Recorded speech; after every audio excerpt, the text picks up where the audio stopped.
ഒരു economic activity എന്നുള്ള നിലയിൽ പോലും കേരളം ഒരു വലിയ ഓപ്പർച്യൂണിറ്റി മിസ് ചെയ്തു. ഡെഫിനറ്റ് ആയിട്ടും ഈ പ്രാവശ്യത്തെ ഒരു നമുക്കൊരു ഒരുപാട് ബ്രാൻഡിങ് എങ്കിലും നമുക്ക് ചെയ്യാനൊക്കുമായിരുന്നു.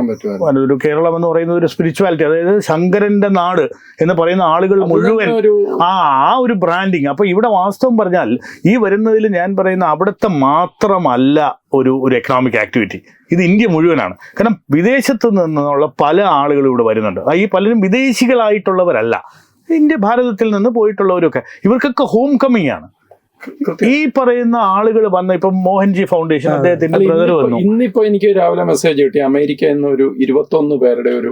അപ്പൊ ഇവരൊക്കെ ബാക്കി ഒരു ഇന്ത്യയിലേക്ക് വരുമ്പോ ബാക്കിയുള്ള പ്രദേശങ്ങളും വിസിറ്റ് ചെയ്യുന്ന ഒരു സംവിധാനമുണ്ട്. അപ്പൊ ഒരു കുംഭമേളയിൽ മാത്രം വന്നിട്ട് പോകുന്നതല്ല. അപ്പൊ എന്തായാലും ഭാരതത്തിൽ വന്നു, ഭാരതത്തിൽ നിന്ന് മറ്റേ കേരളത്തിലേക്കും മറ്റുമൊക്കെ വരുന്ന. അപ്പൊ ഇങ്ങനെയുള്ള ഒരു റിപ്പിൾ ഇഫക്റ്റ് ഉണ്ടാക്കിയെടുക്കാൻ പറ്റി. അപ്പൊ കേരളത്തിനൊരു നല്ല ബ്രാൻഡിങ് പൊസിഷൻ നമുക്ക് മിസ് ചെയ്തു.